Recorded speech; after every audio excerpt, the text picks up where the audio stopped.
अस्सलामुअलैकुम। 10th class मैंने आपको स्टार्ट करवाया था चैप्टर नंबर 7 वर्क और एनर्जी के बारे में आप पढ़ चुके थे। आज मैं आपको करवाऊंगी एनर्जी के मुख्तलिफ एग्ज़ाम।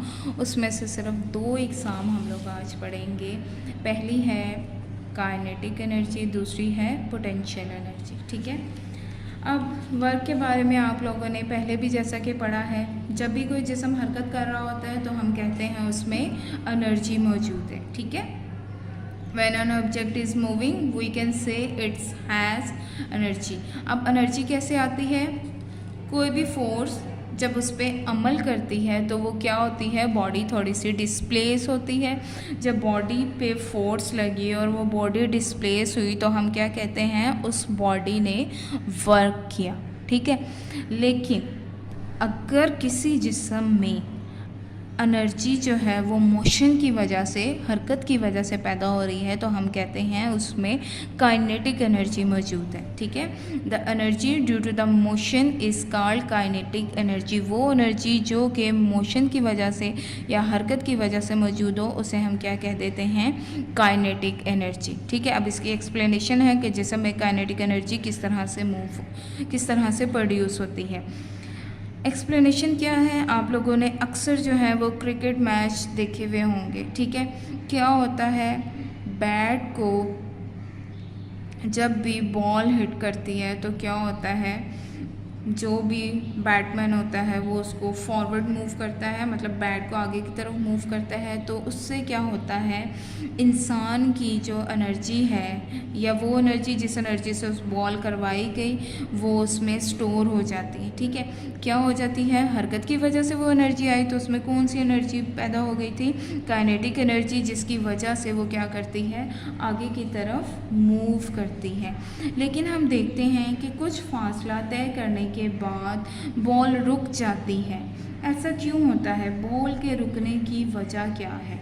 ठीक है। तो उसकी असल वजह क्या है, ग्राउंड फ्रिक्शन।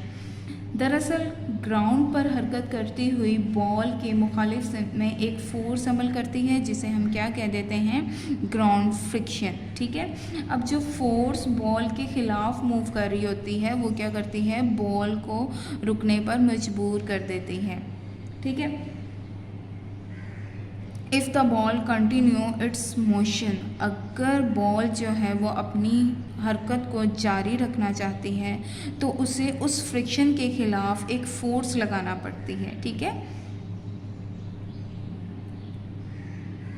फ्रिक्शन की फोर्स बॉल के रुकने का सबब है। ठीक है। फ्रिक्शन क्या करती है, बॉल को रुकने पे मजबूर करती है। बॉल को अपनी हरकत जारी रखने के लिए फ्रिक्शन के खिलाफ इतनी ही फोर्स लगाना पड़ती है। इस तरह बॉल फ्रिक्शन के खिलाफ वर्क करती है। ठीक है। अब क्या है, सो ball work against the friction. ठीक है। बॉल अपनी मोशन को कंटिन्यू करने के लिए फ्रिक्शन के खिलाफ एक फोर्स लगाती है और वो फोर्स किसके इक्वल आ जाती है, वर्क के इक्वल आ जाती है। ठीक है। अब वर्क जैसा कि आपने पहले पढ़ा था क्या है, फोर्स इनटू द डिस्प्लेसमेंट। ठीक है। फोर्स और फोर्स की सिमत में तय करदा फासले के बराबर होती है। बॉल की तमाम काइनेटिक एनर्जी वर्क में खर्च हो जाती है। ठीक है। बॉल क्या करती है, वर्क करती है। वर्क किस तरह कर रही है, फोर्स और फोर्स की सिमत में फासला तय करके, और फिर बॉल क्या होती है, रुक जाती है। Kinetic energy is used in work, जो वर्क उसने अपनी मोशन को कंटिन्यू करने के लिए यूज़ किया था वो उसमें काइनेटिक एनर्जी सारी की सारी यूज़ हो गई। इससे साबित हुआ कि किसी जिस्म की काइनेटिक एनर्जी की बदौलत वर्क करने की सलाहियत पैदा हुई। ठीक है। काइनेटिक एनर्जी की वजह से उस बॉल में वर्क करने की सलाहियत पैदा हुई। Kinetic energy produce the ability to do work. ठीक है। इससे क्या पता चला कि कोई भी एनर्जी में क्या है, कोई भी एनर्जी क्या है, ability to do work. Kinetic energy की वजह से उस बॉल ने वर्क किया, और वर्क क्या किया था, अपनी मोशन को कंटिन्यू रखने के लिए उसने वर्क किया, और उस वर्क में सारी की सारी उसकी काइनेटिक एनर्जी यूज़ हो गई। अब काइनेटिक एनर्जी जो है वो 2 चीज़ों पर डिपेंड करती है। 2 चीज़ों पर इसका इन्हिसार है या मुनहसर करती है, मैस एंड स्पीड। जितना मास ज़्यादा होगा उतनी ही जिस्म की काइनेटिक एनर्जी ज़्यादा होगी, या जितनी स्पीड ज़्यादा होगी उतनी ही उस जिस्म की काइनेटिक एनर्जी ज़्यादा होगी। अच्छा, तो बच्चों नेक्स्ट आपके पास है पोटेंशियल एनर्जी। अब पोटेंशियल एनर्जी क्या है? किसी जिस्म में पोजीशन की वजह से जो एनर्जी स्टोर हो जाती है वो क्या कहलाती है? Potential energy. The energy due to the position is called potential energy. ठीक है, किसी भी जिस्म में पोजीशन की वजह से जो एनर्जी स्टोर होती है या पोजीशन की वजह से उसमें काम करने की जो सलाहियत या वर्क करने की जो सलाहियत पैदा होती है वो पोटेंशियल एनर्जी कहलाती है। ठीक है, अगर आप देखो एक स्टोन जो है वो ज़मीन पे पड़ा हुआ है तो उसमें काम करने की सलाहियत जो है वो 0 होगी, मीन्स टू से उसका वर्क जो है वो 0 होगा। ठीक है, इसको समझने के लिए पहले आपको समझना होगा ग्रेविटेशनल फ़ोर्स। ग्रेविटेशनल फ़ोर्स क्या है? आपने देखा होगा आप जब भी कोई चीज़ फेंको तो वो क्या करती है? डायरेक्ट ज़मीन पर जाके गिरती है। मतलब ज़मीन के पास एक ऐसी फ़ोर्स है जिससे वो हर चीज़ को अपनी तरफ खींचती है, तो वो उसकी क्या कहलाती है? Gravitational force. ठीक है, अब हम क्या करते हैं, जैसे कि मैंने पहले बताया कि जब भी कोई एक पत्थर जो है, लेट सपोज़ ये पत्थर ही है, जब तक ये ज़मीन पर पड़ा हुआ था तो इसमें काम करने की सलाहियत जो थी वो 0 थी। अगर इसे उठाकर कुछ बुलंदी पे ले जाया जाए तो इसकी ग्रेविटेशनल फ़ोर्स के बराबर एक वर्क करना पड़ता है। ठीक है, सपोज़ हमने इस पत्थर को उठाया, ज़मीन पे पड़ा हुआ था, उसकी ग्रेविटेशनल फ़ोर्स के ख़िलाफ़ हमने क्या किया? एक वर्क किया। ठीक है, अब जब हमने क्या किया? वर्क किया, तो इसमें क्या हुआ? एनर्जी स्टोर हो गई।